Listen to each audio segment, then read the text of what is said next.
Okay, so I'm going to kind of go in and out of order with the whole review here with AEW's Dynamite 200 for 8/2/2023. My name is RevSauce TV. Make sure to rate, like, and subscribe. Anyway, this show literally is a B+.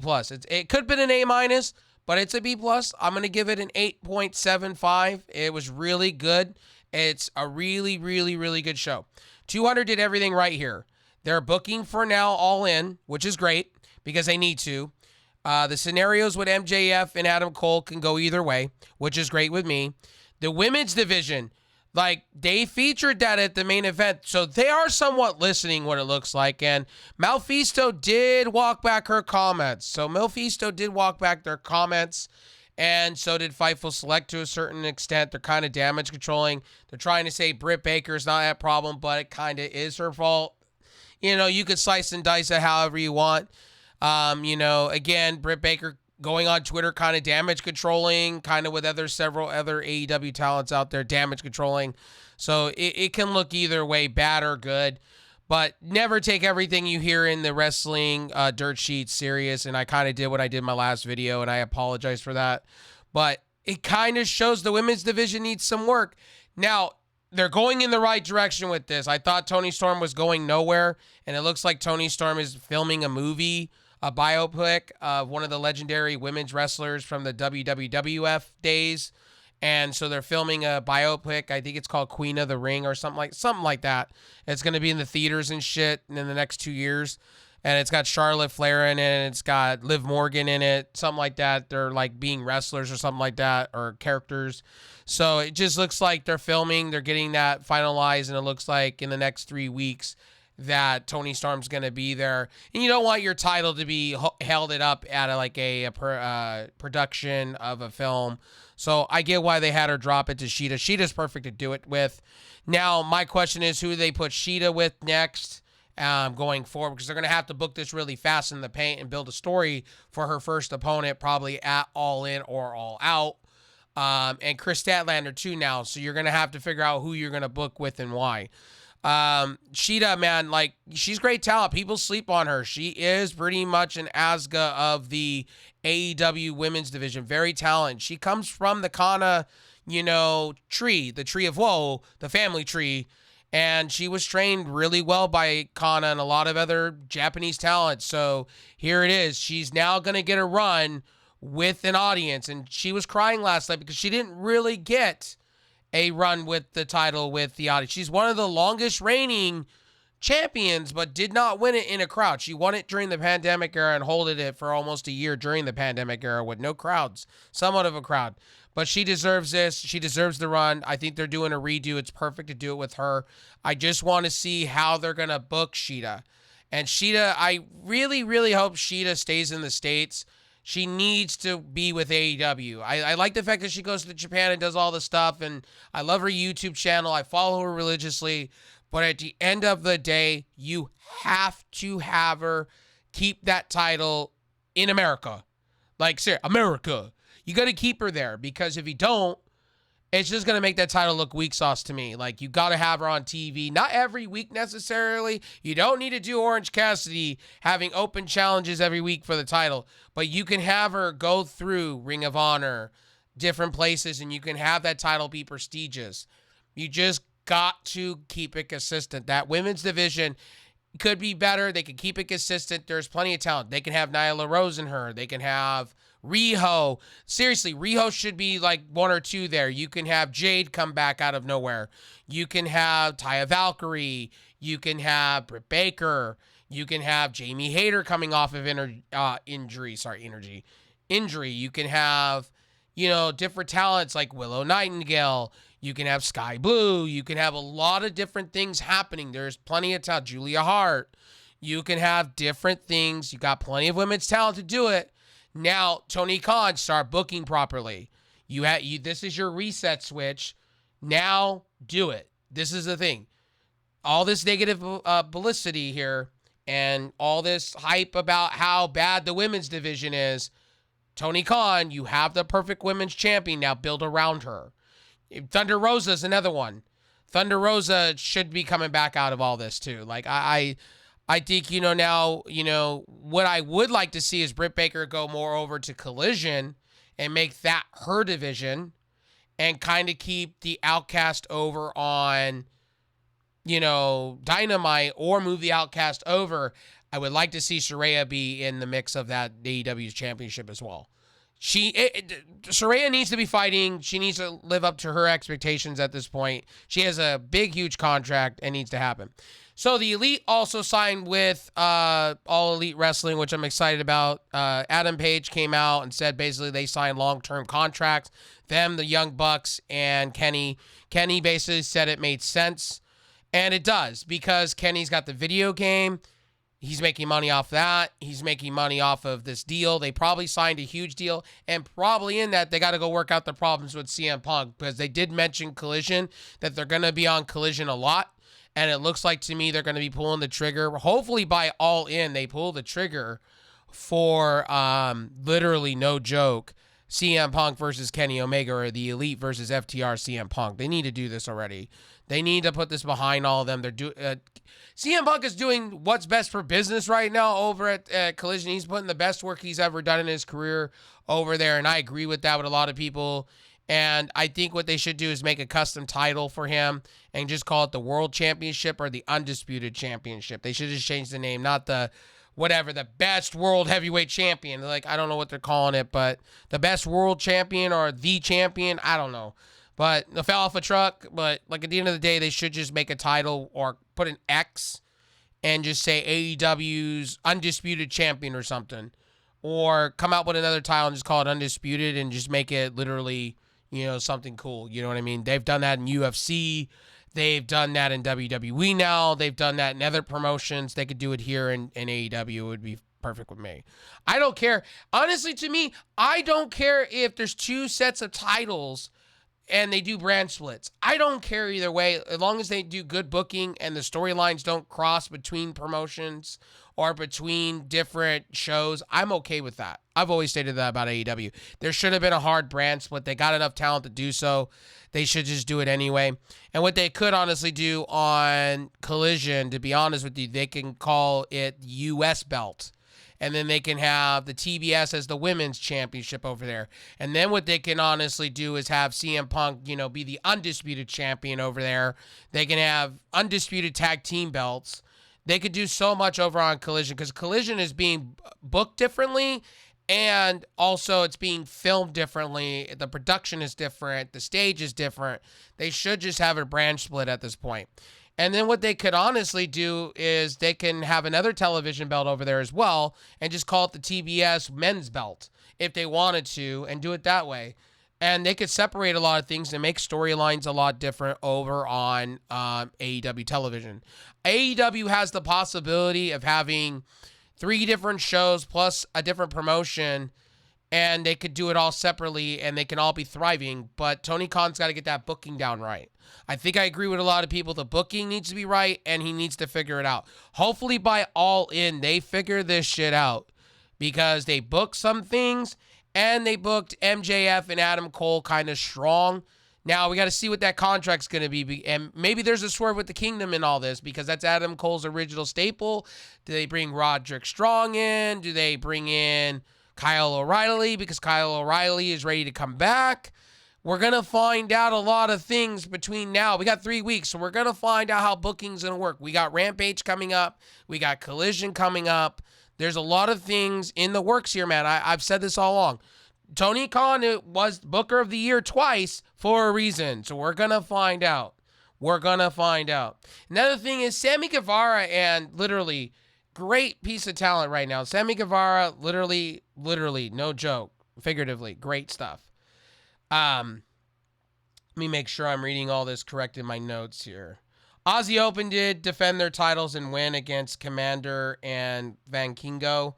Honestly, that was the low point of the night. Van Kingo has not signed with AEW, has been a regular on television. I don't know why they're not signing him to a contract. They're going to kind of need him going full circle going forward.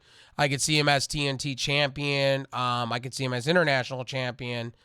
Again, Daniel Garcia, I should have said with Sammy Guevara. That tag team is really good. I could see them with a tag team belt.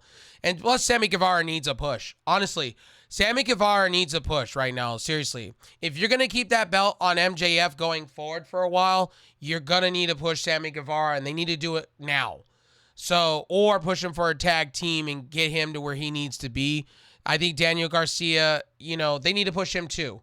I think Daniel Garcia needs an international championship on his resume, maybe a TNT belt. They need to do stuff instead of having him on Ring of Honor winning pure championships. They need to pull the trigger because Daniel Garcia is good shit. If you ever watch Daniel Garcia, he is ready for main event. Like, seriously. Him, Ricky Starks, and Sammy Guevara are like literally 1, 2, and 3. They got too much talent that's like main event ready. And I think, with Chris Jericho doing the things with Kateshida, Katosuke Keshida, I think with Don Callis, I think they should do that. I think that will bring in Chris Jericho as, fresh. I think they split up the JAS. I think they break it up. I think it's perfect. Jake Hager should be his own thing anyway. Daddy Magic and them should be a tag team. It looks like on 200 they were resetting the tag team division when they announced the Elite were fully assigning with AEW, like signing with them. So, to me, at the end of the day, Chris Jericho and, the Don Callis family shit is great. It's good for business. And Chris Jericho should stay a heel. That the thing with the Floyd bat that they did, Don Callis doing that, it's perfect. It needs to be that way. And the JAS has been around. Like, Chris Jericho's ran his own stuff. He needs to be behind Don Callis at this point with a Keshida. And I can honestly see, them adding people to it. I could see it and kind of doing an Evolution kind of deal. Because Ric Flair back in the day with Evolution was kind of that manager that would run his mouth all the time. So I can kind of see them going that way and the JAS being broken up. And I'm okay with the JAS breaking up. They need to. Like Ty Mello is done. She's pregnant. Anna Jay needs to go out on her own. She is really good shit. She just needs to be in the women's division, either on Collision or on Dynamite. And Daddy Magic and his other buddy, that's tag team in the JAS, just need to be in the tag team division. They're really good. And, it's good that Chris Jericho's breaking off because Chris Jericho doesn't need those guys, honestly. And he's good on his own. He should do the Painmaker thing more often. He needs to reevaluate himself. And I could see Chris Jericho going after TNT belts and international titles. He doesn't need a main belt anymore. Same with Moxley. Moxley does not need a main belt. But the match with Moxley tonight yesterday was so garbage, man. Like, what are we doing? Like with Trent Beretta getting a victory over John Moxley and Penta L0 Mero. Like, it's stupid to me. Like, what are we doing? That was another low point. Like, John Moxley should be fighting I said this last week. Orange Cassidy and John Moxley should be at AEW's Dynamite 200, and you have Moxley come out the victor, have him take the belt off of, and go into All In, literally, and All Out, literally, no joke, as your AEW's international champion. And I think that's ridiculous that you don't have him be that, because you can have Claudio be champion. Then you can have Willer Yuta go into Ring of Honor and win that Pierce Championship back. And you can have 3 championship people in your promotion literally owning championship belts. I don't understand that logic with Tony Khan, but I digress. Maybe John Moxley says he don't want the international belt. He's too good for it. I don't know, but I think John Moxley should be winning belts. He's just sitting there like main event ready, but again, like I said, international champion. You can kind of put over some talent with that. If you had Moxley hold the belt, you can have John Moxley, Daniel Garcia. You can have John Moxley versus Sammy Guevara. You can have John Moxley versus Darby Allin. You can make that title prestigious. Maybe Pac comes into the fold because of his beef with the BDC, the Blackpool Combat Club. There's a lot of things that I just don't understand in that match. Yes, I get they got to give Trent Beretta, but Trent Beretta should have been hurt. Bad booking right there in that matter. In that 4-way tag team match the week prior, he had his arm broken. Why are we fighting right now? Like, I don't get that. Penta broke his arm. Go back to the match, he pulled his arm back and broke it. They even said it. He broke it. It should have been Chuck D here fighting instead of Trent Beretta. I don't understand. Then they have a brawl at the end. I believe Orange Cassidy showed up. Again, they were kind of teasing LAX, kind of. Proud and Powerful. Proud and Powerful is back on the page of active roster. Is Santana coming back? Is Ortiz? Did they work out their shit? Is that happening? It just looked like tonight or yesterday that they were looking like they were hitting the reset switch on a lot of things. And that's fine. AEW needs to. They got to book the tag team division better, the trios division a little bit better, and they have to book that women's division better. So it's good they did. They killed they killed one bird in one stone, whatever the saying is, and they just, hit home runs on certain things. They hit the reset switch. Now, with Shida, I can't say this enough. They got plenty of talent for her. They got Taya Valkyrie. They got plenty of people there. They got Ruby Soho. They got plenty of people to go against Shida. Now you gotta build the storylines. They were all into it last night. You gotta build her up. Riho. There's Yakasaki. They have her there. They have Mikey Ito. They have these talents that they've signed but need to come back, and they've been they got plenty of talent for women. They just now need to start booking it and getting it right between the two shows. And I think that what they should do is, what they're doing right is, right now on Collision, they got that TBS belt over there. That's perfect for me. Leave the TBS belt there. Leave Chris Statlander there and kind of have your women's brand split that way. And leave it there. You know what I mean? I'm cool with that. TBS, I'm cool with that. Maybe they bring in the TBS men's belt, maybe men's title belt. Maybe they do it in the same colors as the women's belt. You know what I mean? Jade, that's another one I've been throwing around for a minute. People say Jade's contract is expiring, which I've read that's not the case. She's just taking a break, mental health break and stuff like that. And she deserved a break anyway. And she really wasn't doing anything with that belt anyway. So she needed a break. They're giving her a break. Again there. Adam Cole, in all-in announcement, signed a contract. It looks like Roderick Strong is pissed off and mad. Looked like he was upset. And it looked like the Kingdom are picking up the pieces. Or maybe this is a swerve. I don't know. The segment of the night, I'm going to say this goes to Swerve Strickland and fucking AR Fox. That's how you do a segment. Beat the shit out of Nick Wayne. And then busted him open. Then called Darby out. This is how you set up feuds for All In or All Out. Or feuds going forward. That's how you do feuds. I don't care who you are. That's how you set up a feud. And you couldn't do it perfect two people. AR Fox is the shit, and so is Swerve Strickland. They were both great in Lucha Underground doing the same thing. That's what you want to happen. Seriously. I forgot to mention Penta's match and Jon Moxley and Trent Beretta. We had a sighting of the Hardy Boys. It looks like Jeff Hardy's getting healthy by the day. I think Jeff Hardy did lose a step, but Jeff Hardy wants a title reign.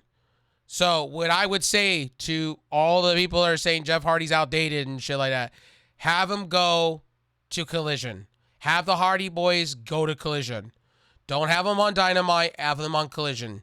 Because that's where Jeff Hardy's going to go get CM Punk instead. Catalyze what happened in WWE, sorry. And just do that stuff, you know what I mean? That's what I'm going to say there. So, Adam Cole, that stuff was cool. Then you had Kenny Omega. And that match was a little stupid. It was a little bit of a low point, too. But entertaining. And it was a squash match, technically. Jeff Jarrett, Jay, and Satnam Singh were going to lose anyway. But it was really, really good. Oh, it wasn't a Cerro Negro match. It was the Sundry Dud match. My bad about Matt Hardy and Jeff Hardy. I'm kind of going out of order and in my notes and stuff like that. So, like I said, I was going in and out of order. My bad on that. But Kenny Omega, the Young Bucks, like I said before, versus, Jeff Jarrett and Jay Lethal and Satnam Singh. And then you had Adam Page come in and pretty much hit the buckshot lariat. And you just had a lot of chaotic things. And then Matt and Jeff finishing it off, get Sanjay Dutt so they, so he could stop, interfering and things like that. it made a lot of sense and it worked out very well. But like I said, Matt and Jeff Hardy, if you're going to push them to the moon and back as their last, go with the company, what you need to do is you got to put them on Collision. I think they would be better off on Collision than they would be, they could battle Bullet Club Gold.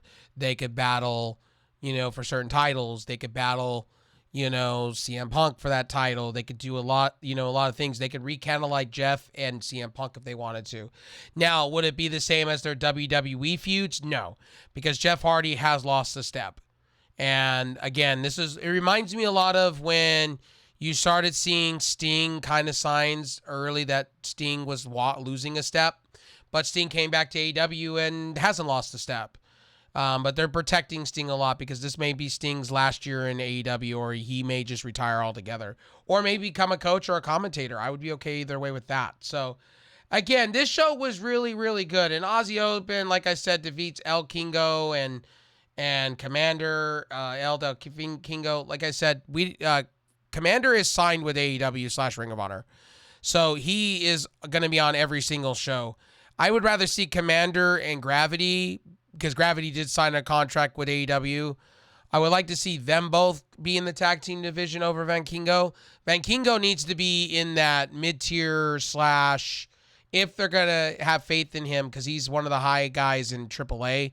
If you're going to have him, you have him on Ring of Honor, or you have him in the mid-card for now, until he figures out what he's going to do. He's just a regular. He's just floating between companies right now. And I think Tony Khan should just sign him already and get him out of AAA, because Bandito's out of and Roosh is done with AAA. And it looks like Triple H is going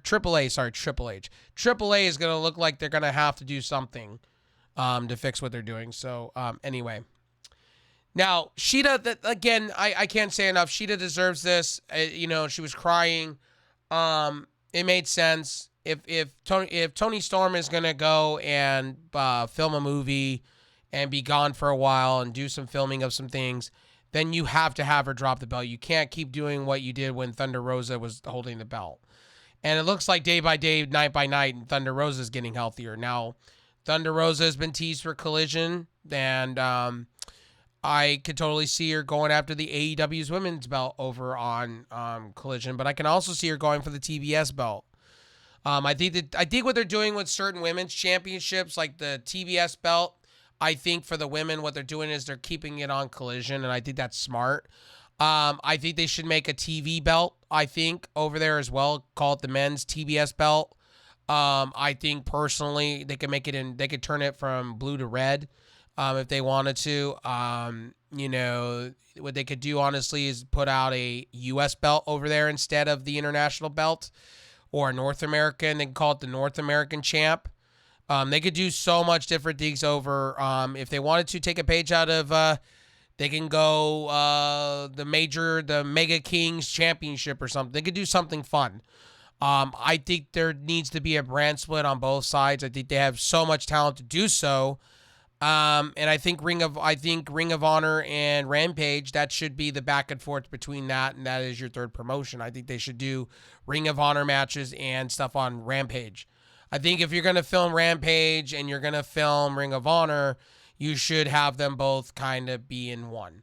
Maybe extend that show to a 2-hour tape show where you have AEW and then you have Ring of Honor at the back end. And you do your storylines that way for Ring of Honor and AEW. But I know Warner Brothers Discovery doesn't want that. And I want that. I think a lot of people would want that. But it doesn't work that way. So, and I think they should just rename Rampage and just call it Ring of Honor Rampage. I think it would work perfectly if they did so. And then they can get Ring of Honor off of. They already have things set in place. The views are there somewhat. And they could do Ring of Honor Rampage. And, or AEW presents Ring of Honor Rampage, and they could just merge Ring of Honor over there, and you could feature what you need to feature.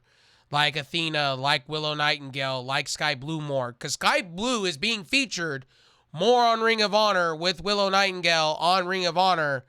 And I just think if they're going to bring it to TV, that's the way you do it. You just rebrand one of your shows. And I'm tired of people calling Ring of Honor dark. Like, it's not dark. It's actually really good if you really look at it. It's just not enough people watch it. Not enough the hardcore fans watch it either. It's casuals don't watch it either. It's like, it is what it is at the end of the day. Now, I will say this about AEW. They did address a lot of the things, and I think Tony Khan is listening to an extent. I wouldn't go that far. And by the way, guys, before you sit here and say, I'm an AEW apologist and I'm a fanboy, I'm not a fanboy. In fact, I got a video about WWE, and I'm giving them shit for the whole Vince McMahon indictment and shit like that. Or whatever, being investigated and subpoenaed and all that shit. You know, and how they're all damage controlling. I've given WWE the same shit as I've done AEW and vice versa. When WWE does good, I praise them. When they do bad, I'm shillelaghing them. The same as AEW, the same as Impact. I prefer Impact to everything else. And I'm going to talk about Impact on Thursday as well to you guys. But at the end of the day, like I said before, or tonight, sorry, it's in the same vein, man. Like I said, when wrestling promotions do well, I'll respect them. When they do bad, I'm gonna give them shit. Just saying. Anyway, honest, if I missed out anything, I don't think there was 2 backstage segments where Renice Paquette was trying to get an interview with Chris Jericho, and Chris Jericho wasn't gonna answer, and they're gonna have a Jericho Appreciation Society meeting next week on Dynamite. Again, they're breaking up. That's just the way it is. And I think we're going to have some fuckery happening with MJF and literally, Adam Cole. I think we're going to that. And I think when you read the contract and everything and stuff like that, you'll see that. Again, the tag team match, the Ring of Honor. Again, they're, like I said, people are going to say, why did they put in Ring of Honor championships there? Why are they doing this, that, and the third? And then I forgot to mention, we had the face-off with Jerry Lynn. I'll have to call him Lynn Sanity. Well, Jerry Lynn was Lynn Sanity before there was Lynn Sanity, but, I digress. Basically, Rob Van Dam introduced himself to AEW. Now, I'm going to say this, Rob Van Dam's a legend. Yes. But it looks like he was limping to the ring, was walking with a limp. But now people are going to tell me, well, all the years of wear and tear, and also, too, he just got out of 2 indie promotions fighting for things, and he's also still fighting weekly and this, that, and the third. I understand that, but as his debut, he should not be limping to the freaking ring. I'm just saying. And his get-up wasn't as good as I wanted it to be. And it looked like he was tired or out of breath or lost a step. I don't know. Can't answer that. But quite literally, if you're going to have this man on the roster and you're going to have him retire that title at All In or All Out, you have to make him look like $1 million. He has to get in some shape. Like, seriously, I love Rob Van Dam. I'm a huge Rob Van Dam mark. And I know he's not that older than Goldberg or Sting in that, but you have him come in. If you're going to have him retire that belt and be that guy to hand it back to Taz and they officially retire it or they make it into an official title, then they got to do better. Like this whole Jungle Boy thing, I love his character right now for that title. It's perfect. Do you have Hook come in and take Rob Van Dam's place, or do you have Rob Van Dam maybe and Hook, maybe a management job for Rob Van Dam? Do you have Rob Van Dam come in and maybe be part of your mid-cart going forward? Is this going to be the replacement for the rumor has it Goldberg? I think Goldberg should be in AEW. I've always stated this. He should be. He's big money. However you want to slice it and dice it, you will get the hardcore fans and the casual fans to jump up in midair if you bring Goldberg in. I think Goldberg has maybe a year or 2 left in his career before he calls it a career. I think you could do wonderful magic with Goldberg if you do it right. Again, I'm happy to see the Elite back in AEW. I'm happy to see them resign. We're going to find out in the next few days for how many years, how long. I'm happy to see Nick and Mac Jackson finally getting healthy. They've been really injury prone with Kenny Omega.